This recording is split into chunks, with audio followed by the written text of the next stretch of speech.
Eu gostaria também de agradecer aí e parabenizar também a comissão de mulheres aí que chegou antes aqui de todo mundo e organizou esse encontro, apesar dos pesares, das dificuldades de organizar esse encontro. Eu gostaria de agradecer todos que estão presentes também, todos os delegados, todas as delegadas que vieram aqui para esse encontro, né? E é com muita honra que eu participo pela primeira vez aqui do encontro de mulheres. Em outros encontros eu tive aqui, mais como apoio, né, nos outros encontros. Mas dessa vez eu estou aqui participando mais integralmente, porque nesse mandato me deram a incumbência de ser o secretário de Saúde, de Jurisprudência e Saúde da Mulher. Então, o que eu vou fazer aqui? Vou tentar, durante esse mandato, ajudar da melhor maneira possível, procurar mecanismos para estar atuando junto com a Secretaria Jurídica também da FENTEC, para a gente procurar melhorar as redações do acordo coletivo, para que a mulher não seja muito penalizada quando necessariamente precisa de usar algum termo do acordo coletivo. Vou dizer para vocês, eu estava em Rondônia, participando do processo eleitoral lá, e chegou uma trabalhadora lá, querendo usufruir daquele direito que tem no acordo coletivo, que dá direito de prorrogar o auxílio maternidade, né? E aí a empresa negou, dizendo que se ela quisesse utilizar a prorrogação, ela seria prejudicada no auxílio maternidade. Então, são coisas dúbias que tem no acordo coletivo, que às vezes a gente não percebe, mas quando a mulher precisa, ela é prejudicada.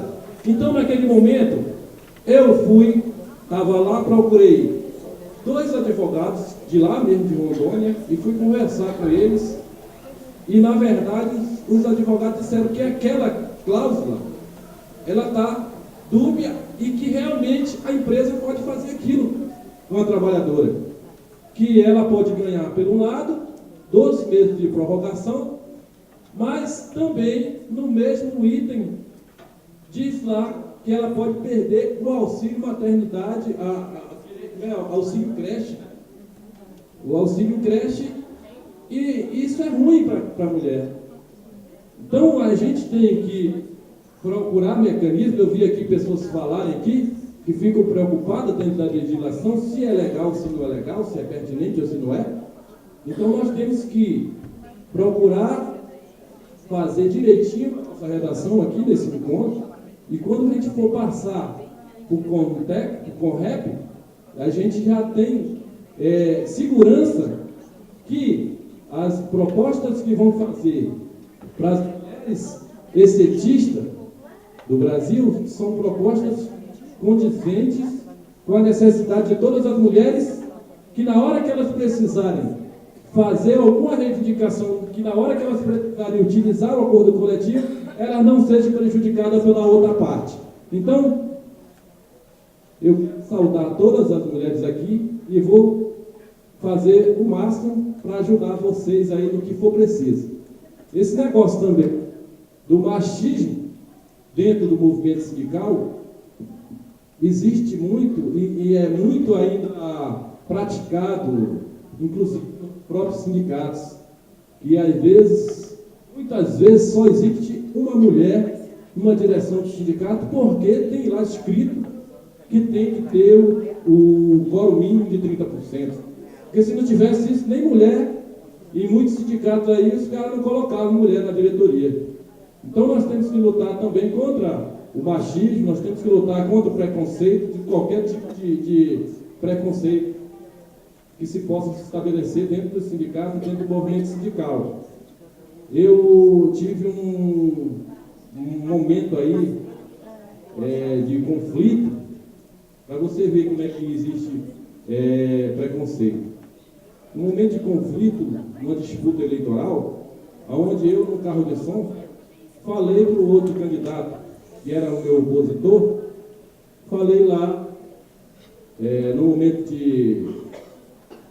de sensatez, até pedi desculpa depois, mas eu falei naquele momento para ele que quem mandava na casa dele, ele não mandava na casa dele, quem mandava era a mulher. E aí aquele fato, ele levou para frente. Eu achava que aquilo ali ele não ia levar para frente. E ele levou para a delegacia para fazer esse esclarecimento, né?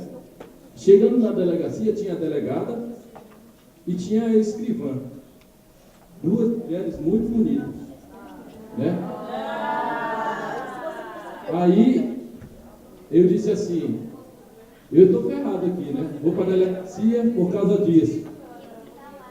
Com constrangimento, eu fui lá na delegacia, vamos dizer, a acusação foi que eu denegri a imagem, que eu quis prejudicar ele. Mas, quando a delegada perguntou dele o que eu tinha falado para ele, ele falou tudo isso. Olha, ele me chamou disso, daquilo, e disse que quem mandava lá em casa não era ele, era a mulher. Aí, ele falou um monte de coisa, ela disse assim, a delegada, ele falou isso mesmo? Falou. Aí eu disse, eu estou ferrado, né? Aí quando a delegada perguntou de mim o que eu tinha falado, eu disse, realmente isso. Daí a delegada falou assim, olha, o seu Carlos Clay, ele não lhe ofendeu. O Carlos Clay, ele não fez nada de mal, não tem nenhuma acusação contra o Carlos Clay. Mas ele queria me punir, dizendo que eu tinha dito que quem mandava na casa dele era a mulher. E na minha casa, realmente, se alguém um dia dizer assim, que eu não mando em casa, que quem manda é minha mulher, eu vou receber essa, como é que diz? Eu vou receber isso aí como uma coisa carinhosa, sabe por quê? Porque na realidade quem manda lá em casa é minha mulher. E quem fala mais alto sou eu. Quando ela diz assim, vai lavar a louça, vai lavar a roupa, quem eu digo assim, deixa comigo que eu vou lá. Tá entendendo? Então é isso. Às vezes as pessoas acham que o homem acha que manda mais do que a mulher. E na verdade, o homem vive com a mulher e a mulher vive também com o homem. Então os dois, eles se completam. Então muito obrigado, bom dia para todos e sejam bem-vindos, tá ok? Bom dia, pessoal. Primeiramente, eu quero me apresentar, que é o primeiro fórum de mulheres no qual eu participo. Meu nome é Kleber, sou do estado do Rio Grande do Sul, sou suplente do camarada Carlos Clay, um camarada que há muito tempo está na luta, que há muito tempo faz essa luta aqui dentro da federação, faz essa luta nacional. Quando eu conversei com a camarada Lucila sobre a possibilidade de estar aqui conversando com vocês, foi bem aceito por ela. Ela veio e me fez um convite formal. Eu, mais uma vez, agradeço pelo convite. E o porquê que eu me propus a participar desse debate. Lá no Rio Grande do Sul, existe um coletivo onde se debate a questão do homem na luta contra a violência da mulher. Eu faço parte desse coletivo, eu faço parte desse debate, pelo fato de saber que o homem é o principal agente causador da violência da mulher. Então, se nós, homens, não participarmos desse debate, dificilmente nós vamos chegar à erradicação deste grande problema social, que é a violência. Porque, assim, pessoal, eu respeito muito a luta das mulheres, mas se não houver essa integração, essa luta, ela vai chegar num teto. O homem, ele tem que ter a consciência que é problema dele, sim. E não é problema do homem, o Kleber, que não pratica violência. Eu podia dizer assim, não, eu não pratico a violência, eu estou fora dessa discussão. Não, eu estou dentro dessa discussão. Porque enquanto houver a violência contra a mulher e ela for praticada em 95% dos casos ela é praticada pelo homem, todo o homem tem que pegar e participar dessa discussão, sim. Porque só assim nós vamos buscar caminhos para erradicar esse problema. Violência contra a mulher, e qualquer uma das formas de violência, é um problema social. E tem que ser debatido em todos os campos da sociedade. Não pode ser um debate excludente, não pode ser um debate de apenas alguns setores. É um debate de toda a sociedade. E a sociedade tem que vir e tem que participar. Um dos fatos que me chamou muito a atenção foi o ano passado, a redação do Enem. A redação do Enem tratou desse assunto. E ali, eu acho que foi um ponto crucial para se alavancar cada vez mais esse debate. São em torno de 7 milhões de pessoas que prestam o Enem. Então, nós tivemos 7 milhões de pessoas fazendo uma reflexão quanto à violência da mulher. Isso aí são números, pessoal, que começam a mostrar o qual é grande esse problema, o qual é grande, o qual tem se expandido a violência contra a mulher, não só nas camadas mais inferiores, mas em todas as camadas da sociedade. Daí, qual é os comentários que a gente viu sobre a prova do Enem? Primeira coisa, eu fiquei feliz por ver aquele debate sendo praticado por aquela quantidade enorme de pessoas. Aí depois tu vai para as redes sociais, vê quais são os reflexos do debate. E aí vem a preocupação. Nas redes sociais, nós vemos muita gente falando: foi um debate esquerdista e ideológico. Foi um debate que foi posto para fazer ali uma meia-culpa social e tal. Então, assim, pessoal, as pessoas não entenderam o teor e a importância de ter colocado esse debate no Enem. Esse debate foi aos 4 cantos do país. E aí vem aquela parcela da sociedade que age com o preconceito e muitos com a indiferença. E nesse caso, tanto o preconceito quanto a indiferença são culpados no que acontece, são culpados da violência. Porque quem pratica a violência é culpado e quem se omite de dar assistência, de fazer a denúncia, é culpado também. Todos têm a culpa quando estão numa situação de violência e não fazem nada. E aí tu vê nas redes sociais essas críticas. É ideológico, é esquerdista, é para fazer uma meia-culpa, é para... Como é que foi falar?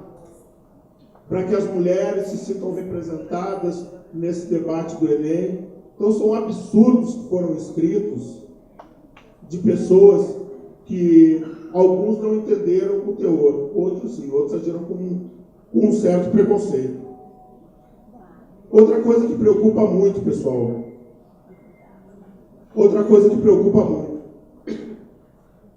o marido pratica violência às mulheres e essa violência vem crescendo. Se nós formos pegar os dados dos últimos anos, nós vamos ver que há um crescente. Mas é preocupante pelo crescente, mas é bom que esses dados apareçam, porque muito da violência, há poucos anos atrás, não era denunciado. Então, tu olha dados de 15 anos atrás, tu via uma pequena parcela de mulheres denunciando a violência. Hoje em dia, tu já vê que a denúncia ela é bem maior. Desculpa. E tu vê, então, que as mulheres já estão denunciando e já estão buscando alternativas para acabar com a violência. Agora, pessoal, eu marquei aqui. Fazem mais de 2 minutos que eu estou falando. A cada 2 minutos, no Brasil, 5 mulheres são espancadas. Dados oficiais. Quando os dados oficiais dão 5 mulheres, eu me dou o direito de acreditar que esse número pode ser o dobro. Porque tem uma grande parcela de mulheres que, infelizmente, ainda não fazem denúncia. 2 minutos, esse tempo nós estamos conversando aqui. Mulheres, em torno de 5 mulheres, oficialmente, já foram espancadas nos 4 cantos desse país. A luta pela igualdade de direitos das mulheres é uma luta que já vem há muito tempo. Em 1910, quando se escreveu um dos primeiros códigos civis, quando se incluiu as mulheres, se colocou que a mulher se colocou o pensamento de Aristóteles, de 2, 3 mil anos atrás, que dizia que a mulher tinha o cérebro menor que o cérebro do homem, e que no Código Civil ela foi colocada no mesmo patamar dos incapazes, dos negros, dos índios. Isso perdurou até que se fosse feito as reparações e se fosse feito, se colocasse a mulher em igualdade, até a Constituição de 1988. Tiveram um grande avanço em 1962 e em 1988 se colocou os direitos iguais para todos. Pessoal, foram 70 anos aqui no Brasil, e 1988 é recente, é logo ali atrás, em que a mulher não tinha plenamente direitos iguais aos homens. Para ver o absurdo que a gente passa no nosso país, porque são mudanças que aconteceram há poucos anos atrás. Não é uma coisa que tu pode dizer, não, isso já aconteceu nos anos de 1800. Não, foi agora, em 88. A grande maioria daqui das mulheres, quando nasceu, já nasceu, pode ser uma mínima diferença, mas nasceu num critério de desigualdade. Poucas aqui nasceram após 88 e já nasceram numa igualdade legal no Brasil. Para vocês verem o quão é difícil essa luta das mulheres. Que não é uma luta fácil, não é uma luta que foi resolvida da noite para o dia. Bom, vamos voltar a falar da violência. Outro ponto que preocupa muito é quando a mulher se revolta com a violência doméstica, o que acontece? A violência aumenta. Porque, e o homem geralmente diz assim, ó, não, eu agredi, mas, pô, ela não devia ter gritado comigo, ela não devia ter levantado a mão para mim, ela não devia ter me denunciado, isso me irritou mais ainda, isso fez com que aumentasse a minha violência. Além da mulher receber a violência, ela ainda recebe a culpa pela violência que ela sofreu. E isso, grande parte dos homens dizem. Grande parte daqueles que praticam a violência, quando são chamados para dar explicações, pegam e falam isso aí. A culpa foi dela, a violência aumentou por causa dela.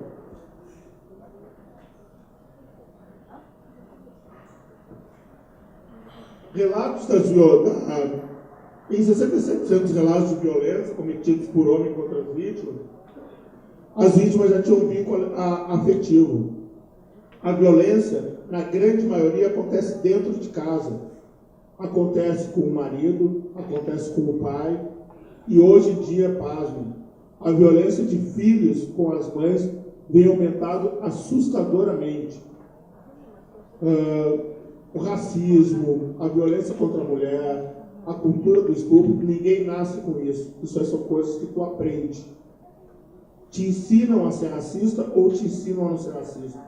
Te ensinam a praticar violência contra a mulher ou te ensinam a não praticar a violência contra a mulher. No momento que uma criança vê o pai batendo na mãe dentro de casa, ele pode se revoltar naquele momento, porque está batendo na mãe dele. Mas com o passar dos anos, ele vendo aquilo ali, quando ele for um adulto, quando ele constituir a família dele, o que ele vai achar?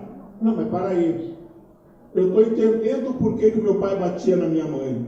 Eu estou entendendo o porquê que tinha a violência contra minhas irmãs. E ele vai ser um agente propagador da violência. Porque ele aprendeu, desde pequeno, a cultura da violência contra a mulher. E ele vai chegar num determinado momento, ele vai achar que aquele posicionamento é correto. E vai praticar o ato. E aí se tem a propagação, e se continuar com essa cultura, nós vamos ter a perpetuação da violência. Porque aquela criança, quando jovem, via violência, quando adulto, aprendeu que aquele era um dos caminhos para resolver os pequenos conflitos que se tem dentro de casa, que qualquer casal tem. Outro dado que eu busquei bem recente agora, que até pouco tempo atrás eu não via nas discussões, mas é um dado que vem aumentando consideravelmente, é a violência entre casais, entre duas mulheres. Hoje, se acredita que quase 50% dos casais de mulheres praticam uma violência mútua entre si. Violência física, não só a violência verbal, não só a violência psíquica, mas a violência física. A violência física. São coisas que tem que se buscar, tem que se ter uma leitura e tem que se buscar frear isso. Não que os casais entre mulheres seja uma coisa que aconteceu hoje, aconteceu ontem. Há pouco tempo atrás, a sociedade discriminava tanto que as próprias mulheres, elas optavam por não ter relações entre si. Elas pegavam e aceitavam as barreiras sociais e acabavam não tendo uma relação entre mulheres. Pegavam e tinham uma relação homem e mulher, que muitas vezes não era uma relação saudável, porque a mulher não se sentia confortável naquela relação. Hoje, com a abertura que tem na nossa sociedade e com o enfrentamento aos preconceitos, a mulher está tendo sim o espaço para expor a sua relação. E é um espaço justo. Nós não temos que ter preconceito quanto qualquer nenhum tipo de relação. A minha opinião, cada um se relaciona da forma que achar mais conveniente. Porque a relação é uma coisa para te trazer um bem-estar. E assim, vem aumentando gradativamente a violência entre casais de mulheres. Então é uma coisa que tem que se pegar e tem que se trabalhar para que daqui a pouco torne mais um problema de violência social. Então tem que ser uma coisa que tem que ser trabalhada. Outra, muitas vezes o homem, quando pratica violência contra a mulher, o que ele fala? Pô, eu tive tanto problema na rua, tive problema no emprego, eu saí para a rua para procurar emprego e não achei. Eu fui para o bar, bebi com os amigos, bebi demais. Chego em casa, o que acontece? Qualquer discussão é briga e é pauleira. E aí vão tentar justificar, dizendo, meus problemas na rua me fizeram a cometer tal ato. Pô, a mulher agora vai virar válvula de escape de problemas e resolver esses problemas com a violência. Muito da sociedade, muito da violência acontece por isso também. Então são inúmeras formas de violência que são praticadas contra a mulher e todas elas se buscam uma desculpa. Todas elas se busca, o homem quer dizer o porquê que praticou tal ato. Outra coisa que preocupa muito, pessoal. Agora, nós estamos chegando a 11 minutos que eu estou aqui falando com vocês. Em 11 minutos, uma mulher é violentada, é estuprada no país. A cada 11 minutos existem dados que uma mulher é estuprada no país. Então, nesse tempo que eu estou aqui conversando com vocês, inúmeras mulheres, segundo os dados oficiais, já foram espancadas. Se a cada 2 minutos, 5 mulheres são espancadas durante mais de 10 minutos. Nós estamos falando aí de 25 mulheres espancadas no país. Nós estamos falando de uma mulher violentada sexualmente no país em 11 minutos. E aí nós temos hoje um Congresso extremamente conservador, que não aceita que uma mulher tenha a facilidade para pegar, no momento que ela foi violentada, fazer um aborto legal. Pô, só imagina, a mulher foi violentada, eles querem que ela saia do ato de violência, ela parta direto para uma delegacia, que muitas vezes existem ali só homens para atendê-la, porque delegacia de mulher não é em todo canto que tem. Delegacia de mulheres são mais nos grandes centros, nas grandes cidades. Aí quer que ela entre numa delegacia onde só tem homens, diga, não, eu fui violentada, eu quero registrar a queixa, eu fui violentada há pouco tempo atrás, sair dali, entrar num hospital, que a grande maioria dos hospitais brasileiros são hospitais filantrópicos, ligados a igreja e dentro desses hospitais existe a resistência, inclusive até da pílula do dia seguinte, que agora o nosso Congresso busca barrar definitivamente a pílula do dia seguinte no Brasil, aí tu tendo que passar por todo esse calvário para comprovar que tu foi violentada, para que tu possa fazer um aborto legal. A gente sabe da morosidade que as coisas andam no país. Muitas vezes vai passar daquele período de 3 meses onde se pode fazer o aborto. E aí? Como é que se resolve essa situação? Inúmeros casos, eles foram dar o parecer com 5, 6 meses. E aí, faz como aborto? Não faz mais. Mesmo que a mulher carregue no seu ventre e tenha todo o amor por aquela criança que ela carrega no ventre, que é um amor que passa diretamente para a criança, aquilo não foi fruto de uma relação saudável, ele foi fruto de uma violência. Como trabalhar psicologicamente essa mulher para conviver o resto da sua vida com essa criança? Não é uma coisa tão simples assim. Mas aquele congresso conservador que nós temos aqui acha que não. Se a mulher é engravidar vítima de uma violência e não conseguir provar, ela tem sim que criar a criança tranquilo e que o pai vai ser obrigado judicialmente, se for encontrado o agressor, ele vai ser obrigado judicialmente a dar a pensão. Pô, tu é violentada, a justiça não te garante o direito do aborto, e aí tu vai ter que conviver com o cara que te violentou, te dando pensão. Não é o dinheiro dele que vai fazer a reparação. Aonde está a consciência daquelas pessoas que legislam esse país para tentar criar um absurdo desses? Tu tem que estar batendo na porta de um estuprador pedindo pensão pro cara. É um absurdo que é difícil de compreender, mas é o que se propõe.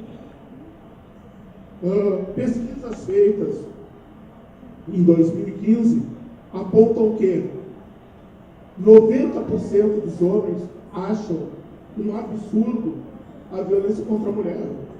10% acreditam que não seja um absurdo, seja uma coisa que acontece normalmente na sociedade. Pessoal, 10%, o Brasil hoje tem em torno de 100 milhões de homens. 10% são 10 milhões de homens que convivem diariamente em uma média de uma mulher a convivência. Diz que a estatística entre uma e meia, mas não existe bem a mulher, então vamos colocar uma mulher. Então nós temos uma convivência direta em torno de 10 milhões de mulheres convivendo com pessoas que acham que a violência contra a mulher é uma coisa que pode ser normal. São números alarmantes. Então, assim, pessoal, tem que ter o combate severo contra a violência. Dando uma adiantadinha aqui no que é tempo reduzido, no início dos anos 80, uma mulher passava por violência constantemente. Chegou ao ponto dela tomar um tiro do ex-marido e parar numa cadeira de roda.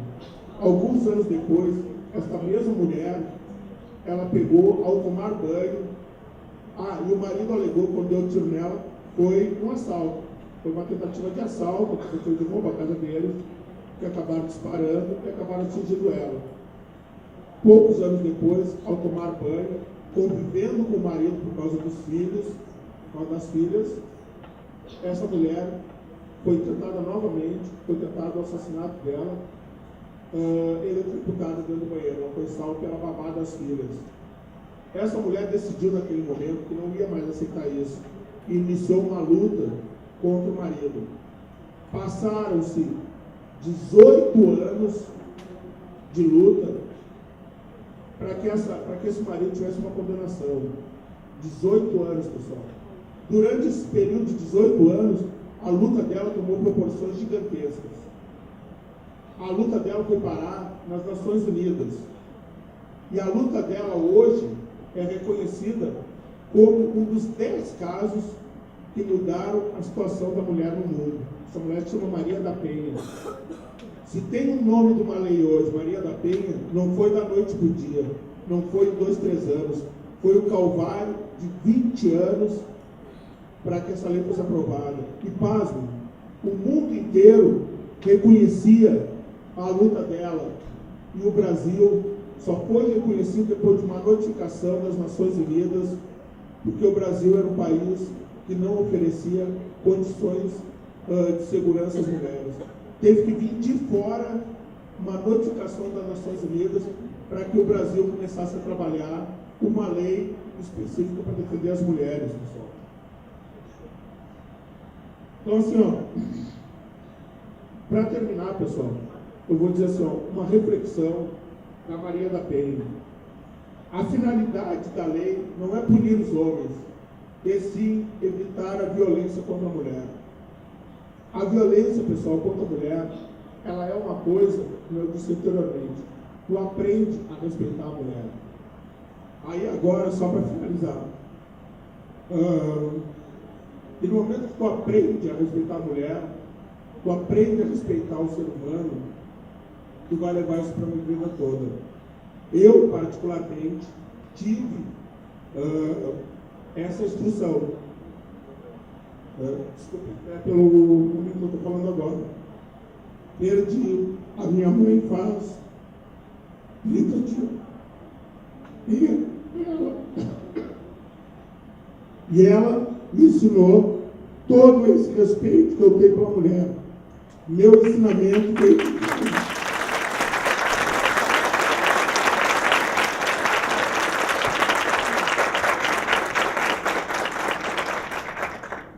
E isso é uma coisa que eu vou carregar para a minha vida toda.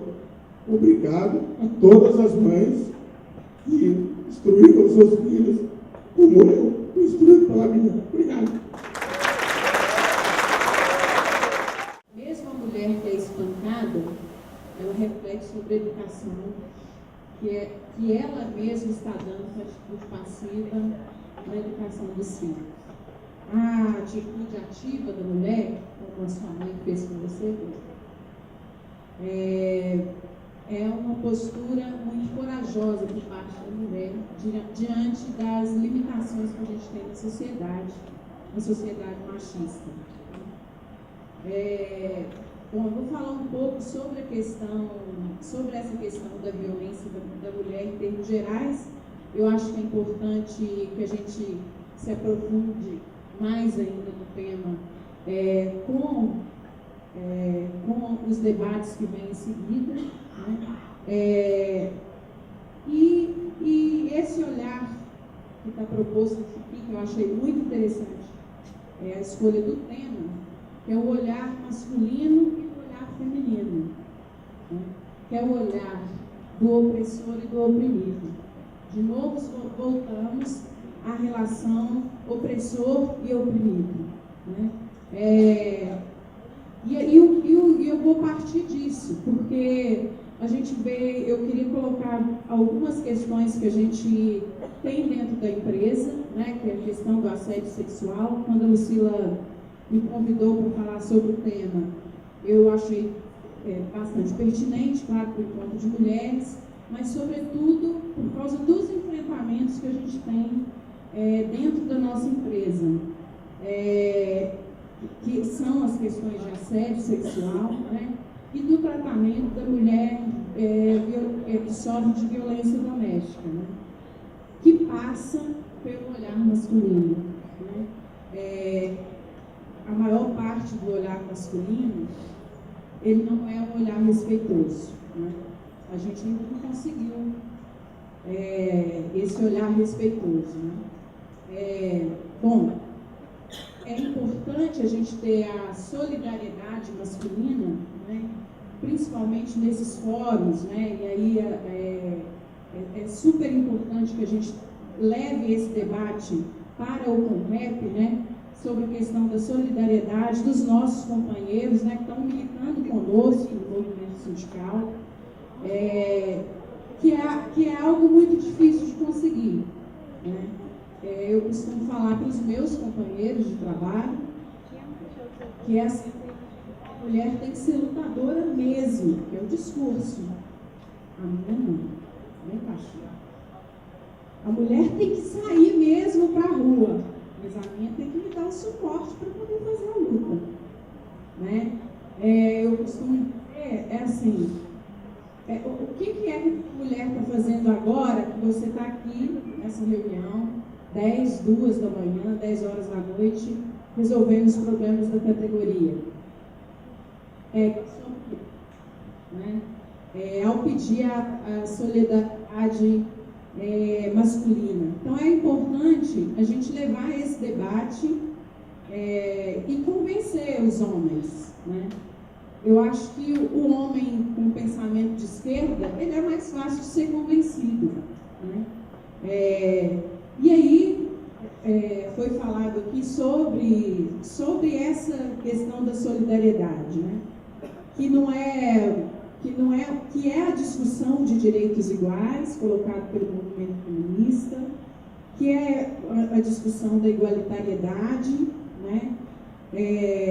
Mas é uma questão primordial para a esquerda, né? E se a gente tem menos mulheres militando na esquerda, então nós precisamos da solidariedade masculina, né? Em várias questões que são colocadas dentro da violência da mulher, né, o tratamento, né, foi falado aqui sobre esses dados, essas estatísticas, né, de estupro, de quantidade de violência que a gente tem hoje, passa principalmente por um enfrentamento da mulher que após a violência, né, após o estupro, passa por enfrentamento do olhar masculino sobre o que aconteceu, né? Todo mundo sabe que a gente não tem quantidade de delegacia de mulheres, né? Não tem em todos os lugares, como foi dito aqui, né? E aí, às vezes, as mulheres que estão atendendo também dentro da delegacia das mulheres não são tão preparadas, né? Que o Estado não prepara tanto para fazer esse acolhimento, né? Então a mulher ela acaba esbarrando no policial militar, né? Que alguém faz a denúncia ou ela mesma chama a polícia, que é o policial militar, que é o cara que foi ali para poder fazer o serviço dele, mas ele não quer ficar na delegacia um tempão fazendo BO com a porra de uma mulher discutiu com um homem, ou não é? Isso aí a gente vê todos os dias.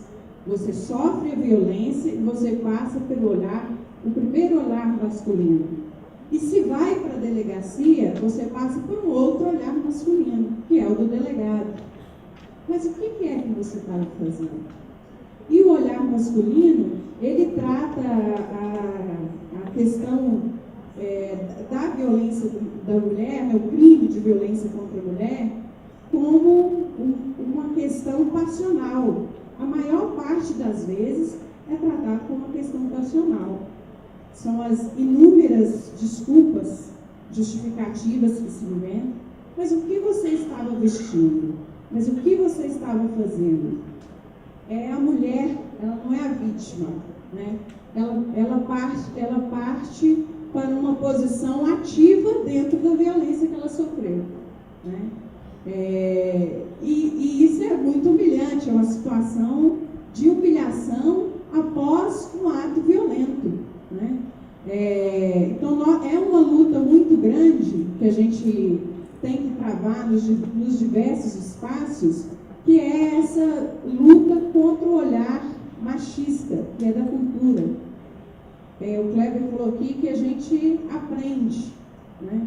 Durante toda a vida se quer por atos, e a gente nasce, né, com a cultura machista, né? E desconstruir isso é uma situação muito pesada, né?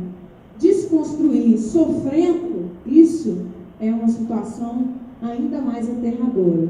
Então nós precisamos lutar para que tenha esses espaços da mulher, em que a mulher seja ouvida, ouvida, né? Precisamos lutar para a construção de fóruns específicos de desconstrução do machismo, né? Que é uma parte que ainda é um tabu, né? Fala-se muito, e aí eu fico muito chateada mesmo, dá uma angústia muito grande, quando a gente tem uma notícia igual aconteceu com a Luísa Brunet, né? E aí a gente vê mulheres, homens, a gente espera solidariedade, mas nem conta com ela. Mas mulheres falar, mas não deveria fazer esse auê todo, porque é famosa, né? A Maria da Penha não era famosa, e ela travou uma luta enorme, né? A luta dela, como foi colocado aqui, chegou ao que é a lei, que, né? A gente tem vários problemas que não é implementada, né? Mas não tem nenhum decréscimo na atitude, né? Pelo contrário, louvável da Luísa Brunet, sendo uma artista, tendo popularidade, de muita coragem da parte dela, de expor o que ia acontecendo e forçar uma discussão. E aí, toda vez que se força a discussão, a gente cai numa outra situação que a gente vive hoje, que é essa onda conservadora, né, bolsonarística, aí, que a gente esbarra, né? Todo mundo quer dar uma opinião, né, sobre o que é que está acontecendo. Você citou também o Enem, Cléber. Eu me lembro que nas discussões pós-Enem, uma pessoa que foi, assim, que falou muito sobre as questões da violência contra a mulher, de uma forma ultradireitista, foi o Danilo Gentili, né? É um cara muito escroto, né? E tem as ideias a respeito de mulher, assim, que é intragável, né? E é uma questão, assim, que tem uma popularidade muito grande, né? Não apenas de homens. Então, nós precisamos desconstruir isso nas mulheres, né? Que é a cultura machista, né? Porque da mulher depende a educação do homem, mas não é só isso, né? A criação, a educação. Das mulheres depende a luta, né? É nos juntarmos para poder lutar, né? E aí eu não tenho que sofrer, nunca sofri violência física. Eu não preciso sofrer violência física para saber o que a companheira do lado está passando, né? E isso que a gente tem que acordar, porque você não é mais esperto porque você nunca sofreu violência. Você não é mais esperto, né? Você não é mais inteligente. Não, ela é mais burra, porque ela mantém um quadro de violência para manter os filhos, que eu nunca faria, né? Não é isso.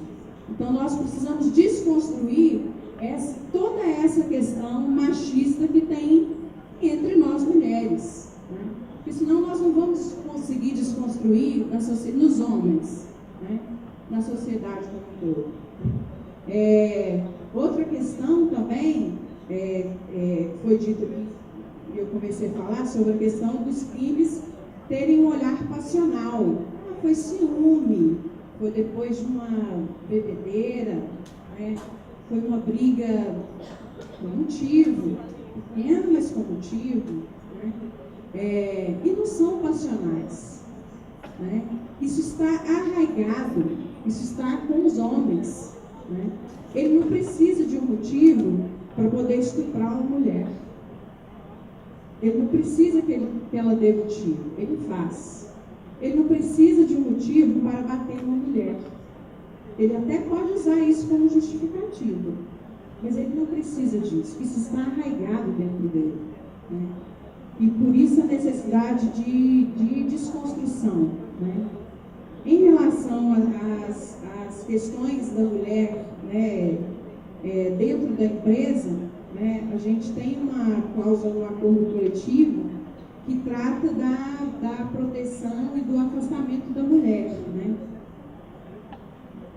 E é uma coisa assim, gente, essa questão do auxílio creche, a questão da transferência da mulher em fase de amamentação, todas essas questões, a gente esbarra com o homem, né?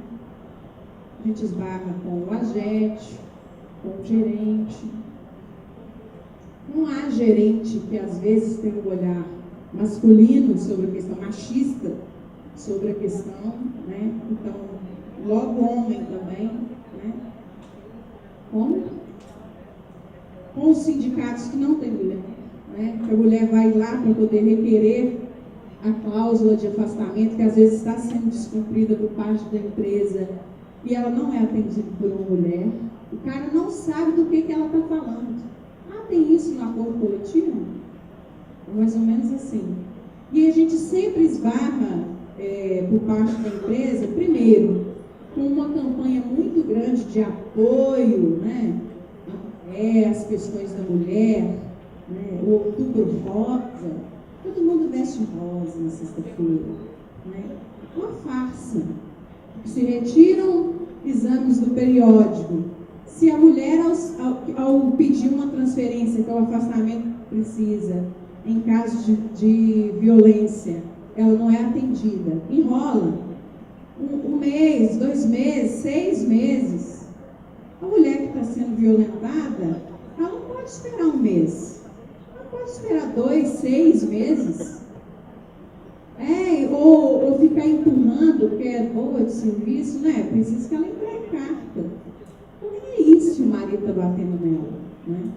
Então, assim, isso depende de nós, um vigor muito grande, junto ao sindicato, para cobrar o cumprimento do acordo coletivo, junto à empresa, para desmascarar a farsa que é a campanha que é feita. Se você faz uma campanha e você sequer cumpre a cláusula do acordo coletivo que dá direito à mulher de se afastar, é uma farsa. Então, nós precisamos denunciar a farsa, né? Outras questões, a questão do assédio sexual também, que é tratada dentro do acordo coletivo, né? E que a empresa já é ruim, que a cláusula é ruim, né? E a empresa ainda assim descumpre, né, a cláusula. Né?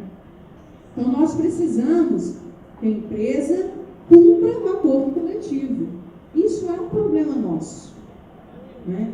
E isso é um problema de todos os sindicatos, da FETECT, né? Várias vezes eu sou formada em psicologia, eu já trabalhei em núcleo de atenção à mulher que sofre violência, violência doméstica, e várias vezes eu atendi no sindicato, não como psicóloga, como dirigente sindical, acolhi mulheres que sofriam de violência. Em nenhuma vez, eu estou tentando lembrar quantas foram, mas eu acho que nenhuma das vezes a gente teve uma ação rápida por parte da empresa. Exigiu ficar fazendo documento, ameaçar fazer ação, né? E a delegacia da mulher com a mulher, né? E é uma coisa terrível, porque se você chega na delegacia para fazer a denúncia, para pedir uma medida protetiva, né? Se você chega mulher sozinha, você é tratado de uma maneira. E se você chega acompanhada de um advogado, aí você é outra pessoa. Aí a sua voz tem um volume maior, né? Então, assim, ao receber, acolher essas mulheres dentro do sindicato, a gente começou a perceber isso. Que não basta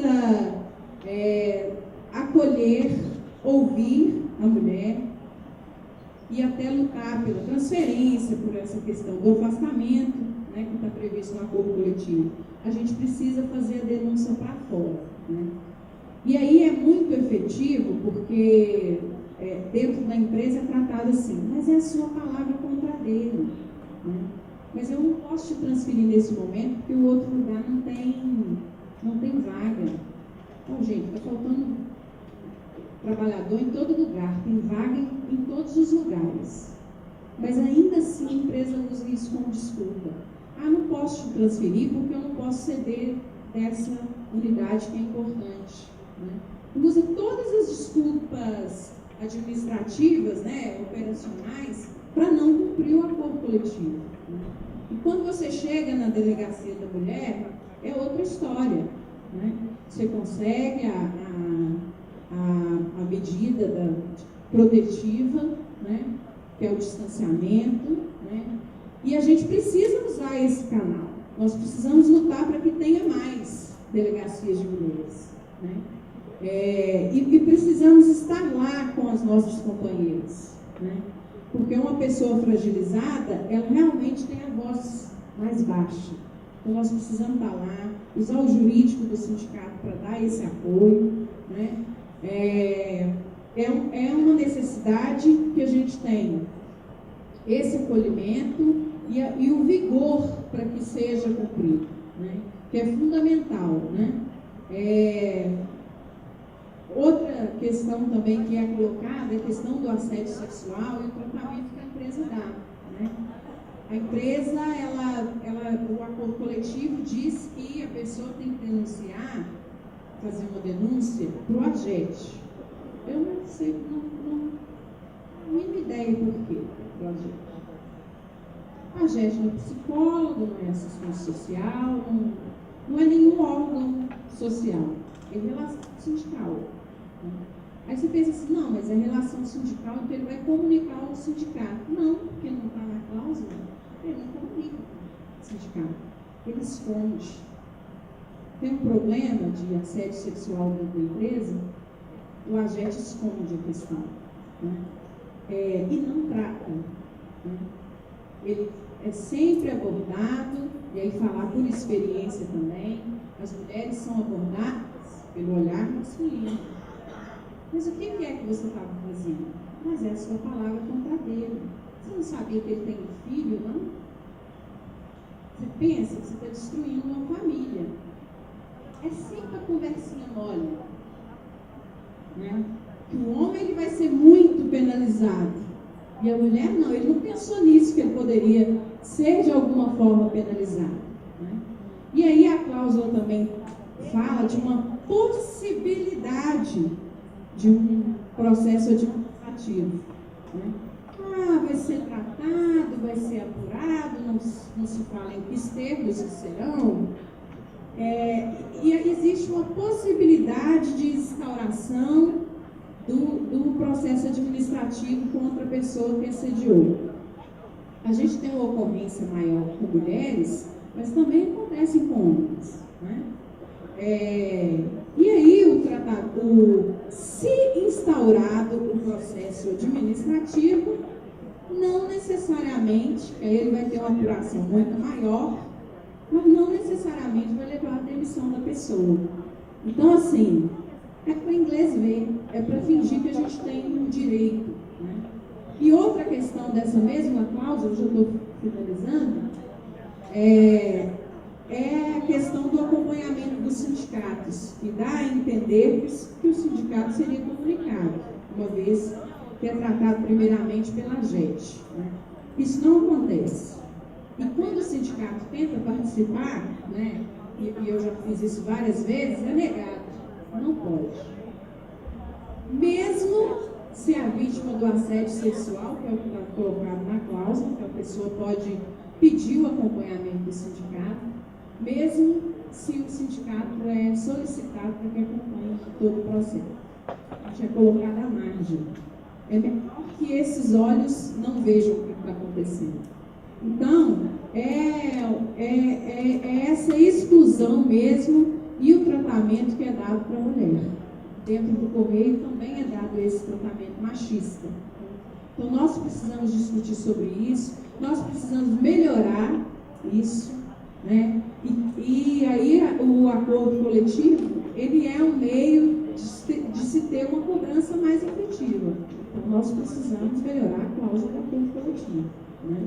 Bom, Outras questões também, né, a gente já vai abrir para o debate, outras questões também que são colocadas dentro da empresa, né, que é a questão dos cargos, né, que não tem nenhum tipo de política para as mulheres, né, mas a empresa diz que tem, de novo propaganda, né. Então nós precisamos realmente acabar com essa farsa, né, que é a propaganda que se faz de apoio à mulher, né, que acontece mais ou menos no mês de março, né, tem um dia, né, de entrega de presente, troca de presente, a mulher, são uma ou duas mulheres por unidade convidada para poder participar desse evento super exclusivo, em que a maioria são homens, né, e é sempre uma farsa, é sempre uma propaganda muito maravilhosa, mas o problema central, que é a violência, que é o assédio, que é a questão da paridade, né, isso aí nunca é discutido de forma profunda. Então nós precisamos forçar esses debates mesmo. Bom, muito obrigada. Da próxima a gente conclui.